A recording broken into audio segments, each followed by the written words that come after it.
YouTubers. This is my first video and picture assembly on YouTube. My name is Hannes, RV Europe on tour, and I want to give some practical hints for winter camping and boondocking from the perspective of people who are traveling in a small RV. What I would say is maybe below 22-23 feet. And this is not so much to show what I have or what we can do. This is only from the European perspective. What can we do to facilitate our life? We can boondock in the summer. This is luxury camping. We can boondock in the fall or in a mild winter, very easy. But we can also boondock or camping at -30 degrees, and then some remedies needs to be done. And I would like to show you a couple of items which we can do.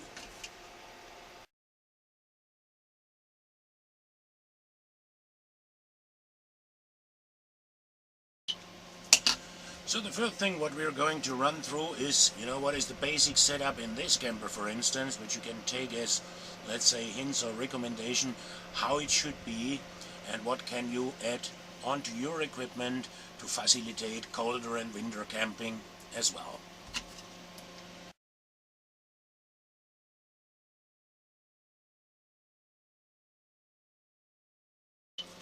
So number one are the windows. We have here the windows. These are very cheap double pane windows with latches and locks which you can easily open.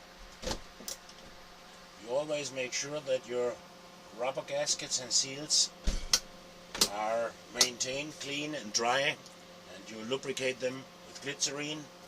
You have your mosquito shades, and then you have your private shades, daylight shades.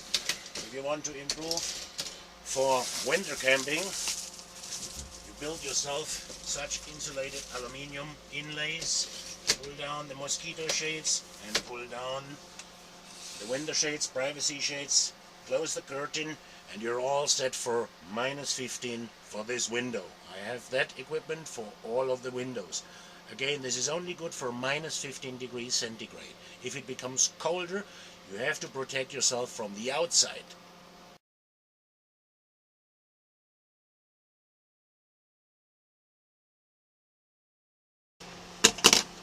So now the next thing what we are looking at is the roof vent. See, the roof vent has also mosquito shades to keep the bugs out.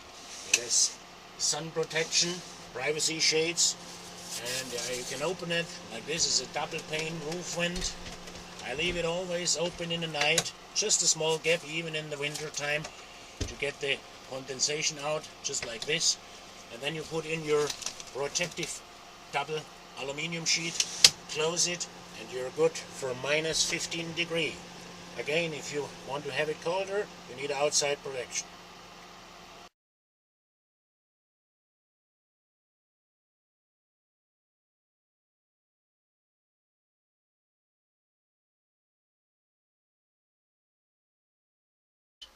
Here is a door protection. If you stay at nights, outside temperatures falling down to very low, you get always a little draft from the cold here at the door, lower parts of the door. So you can also produce yourself an aluminium sheet which you can put over here as a draft preventer.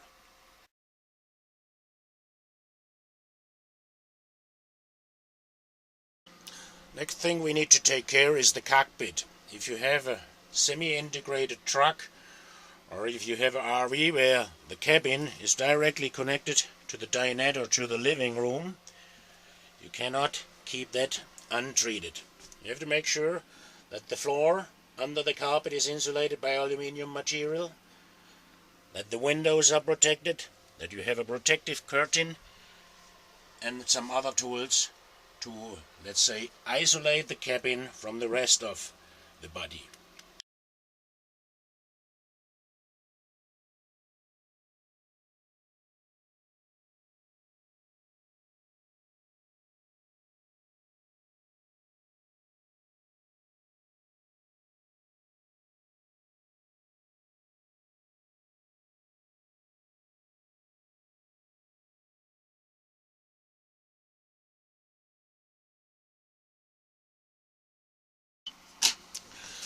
This material, you see, that is a double, let's say, double layer material with air enclosures inside. I don't know how they produce it, like air bubbles in between. I produce a protective curtain which I can hang it up at my windshield here. It also covers the wheel well and the entry step well, and this you can hang up. This is a cold breaker, and in the winter time the whole floor will be also covered with this material plus a carpet on top. What you see here is the summer adjustment.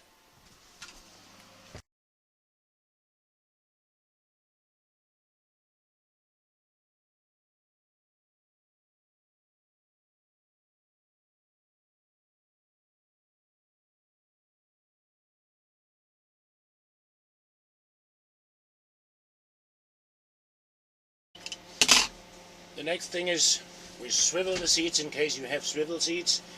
In case you have a bunk over bed, you just need to close the door between the bunk over bed part and the cabin. But in my case it's a semi-attached whatever chassis, so I need to have this insulation behind. Here is a hole where you can reach the radio of the car, and here you have an additional curtain with Velcro. So now I'm closing that gap with Velcro all the way down to the floor, and then I have a very comfortable seating area with the insulation. If you want to do more insulation, you can put towels or you can put a sleeping bag down there, and you don't have any draft from the chassis itself.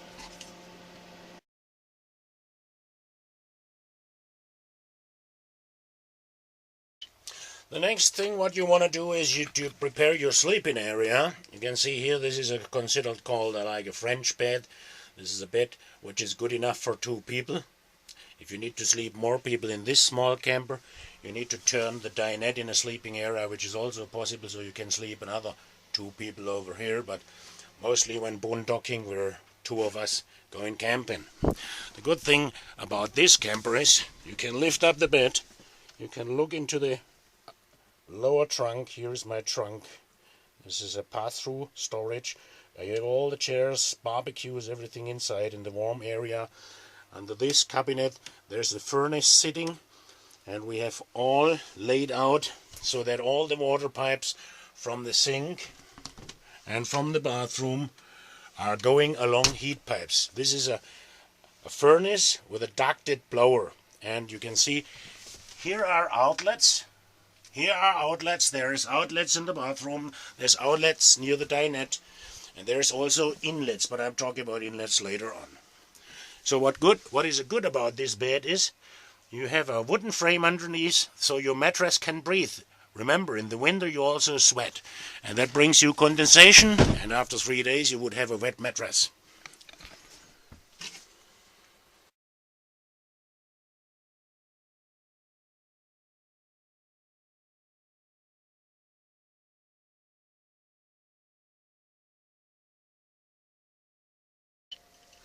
Roof vent vibration sleeping area. I do have only a double-sided insulated piece of aluminium in between, mosquito shades and day and night shades. That takes enough care until minus, let's say, 15 degree. If you need more, put a piece of black block foam in between. Sorry. So going to the side window of the RV,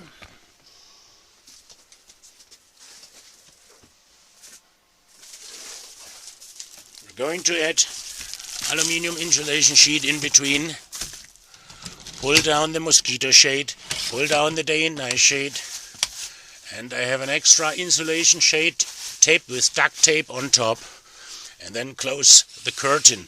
This allows you to have no condensation and frozen windows down to minus 15, again minus 30, you need outside insulation.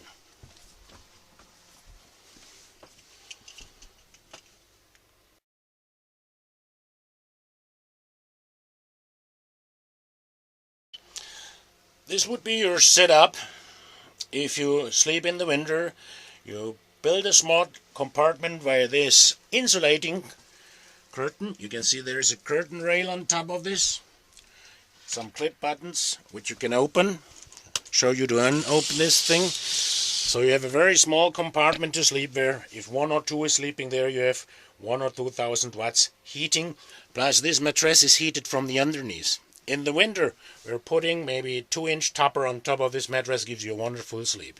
And the back side where you can see this little mirror, we're hanging a little curtain also on that we don't have cold radiation in this corner.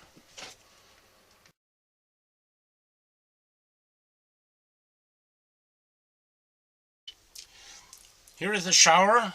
We are using the shower and the roof vent for hanging up the clothes and drying it. We open the roof vent. We can open the side windows here, and then there's an outlet from the furnace, so you can put in here 6-7 coats and shirts and pajamas and everything and dry it. Bring in heat periodically and then let it circulate vent for maybe maximum 5 minutes, 10 minutes in the winter time, so you get rid of the moisture in here.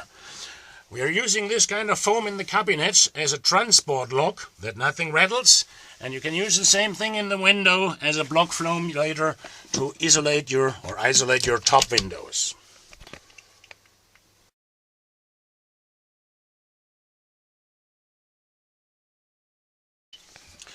This is the wardrobe and cabinet. The upper part we are hanging clothes. Here you can bring in clothes as well. Down there would be the wheel well. Under the wheel well we are putting block foam insulation inside in the winter time. And in this area, this is probably the coldest point of the cabinet. We have 2 insulation or 3 insulation bags, like ice bags or whatever. And you can, if you don't run the refrigerator, put your cold items into these cold bags together with cold elements, and you don't need to run a refrigerator.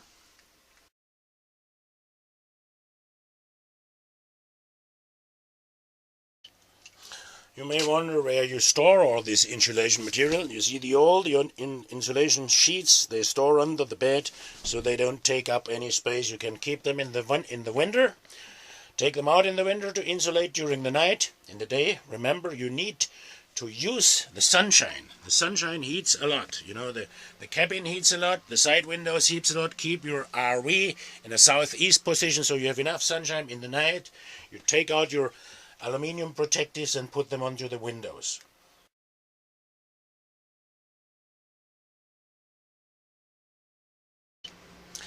Here is something special. This is a printed circuit board made with carbon conductors, which is sticked underneath my dinette. You see here the dinette. And here is a little regulator in the corner. With this regulator you can crank up or reduce or switch it off. And I want to show you what's the effect of this. Measuring the temperature under the table. We're having a 59 degree and we have about 16 degree in the dining area. This is called an infrared heater. Takes only 150 watts when you have cranked it up.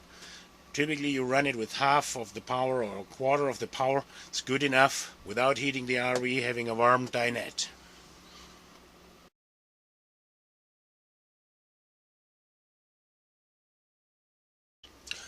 What you may have noticed here is we have a little insulation gap here. I did it with wine corks. The spacer are wine corks. So you have a second shield in the sitting areas. And my temperature vents are behind this box. So you get always a ventilation up there behind this wall, so you don't get a condensation on the wall. This goes throughout the whole camper. Even in the cabinets I have such a protective back wall so that you're heating behind the wall a little bit. That gives you a convection. The same thing is here.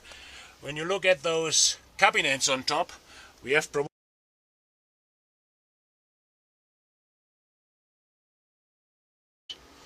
talking about the refrigerator, it's off. But even in an off position we have 4.5 degree inside. I think this is cool enough for everything. If you have it on, run it with gas, not with electrical. You can only run it with a 12 volt electricity during you drive down the road. You see here's the outside peak. We have the wheel covers. So if you shovel snow against them in the winter time, they will not freeze down, and your brake discs and everything is free. Alright? Don't shovel snow against the wheel if you don't have protective covers. Here, I don't know whether you can see something. This is my grey water tank, insulated with aluminium and foam. Between the letter frame, XPS foam. Everywhere between the letter frames I put XPS foam, which is your double floor. Also on the back side. By the way, you can see here this car has on the back wheel some airbags.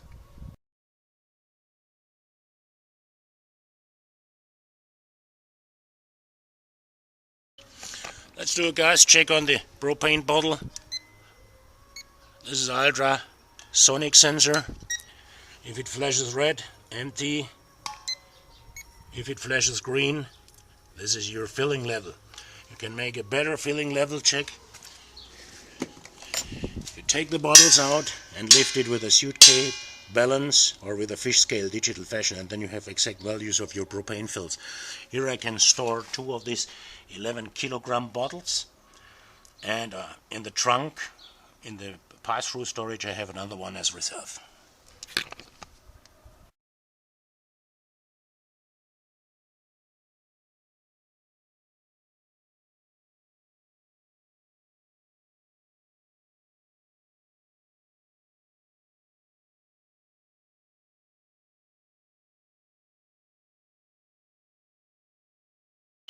Here you can see the thickness of the coach insulation material on the door of the gas cabinet. We're talking about 1.5 inch on the side walls and 1.5 inch in the roof.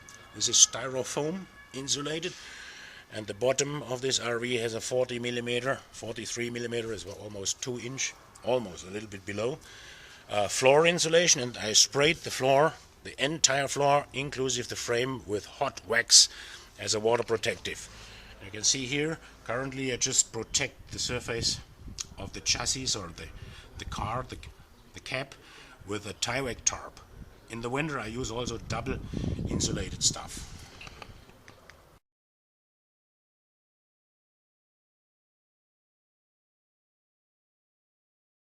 You can see here this rubber gasket. Initially this coach had only a single gasket, and I brought in a second gasket on the outside of the door. So I have outside and inside insulation. That's very nice to have. So this device is a toaster. It's like a metal sheet toaster. You can fire it up from the stove, and then you can put your old bread on it, and then you have fresh toast. And this is the backup stove in case of the range would not work and your gas is empty. Do not forget this, buddy. This is your best way, if most effective way, to make boiling water. This is Grandma's piping pot. Here, 2 important instruments. You have seen the infrared thermometer already. So on the left side here, this is a charge controller. You hook it up to a plus and minus anywhere in the chassis, and you will see whether you have charging or no charging conditions on your batteries. Yeah, you can also hook it up directly to plus and minus to the batteries. The other thing is, of course, everybody knows that's a multimeter. Here you can check the amperage. What you see here is clearly a LED arrangement. One LED is just for light. The other LED spots to the table, so you can nicely work on this table. I have them from both sides arranged, so you have wonderful light on the table by having only 1 watt per LED consumption.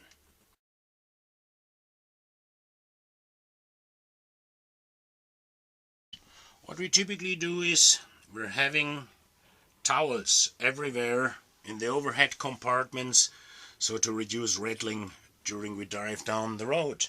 And those pillows are actually not pillows. You can remove the pillow cover, and there's a blanket inside, there's another blanket, so you have a mixture of decoration. And we're producing 21 degrees C just on the windows today. Front is only 20.5. Here it's only 17. So keep those windows closed, which provide cold temperature, and the shades open where you provide temperature.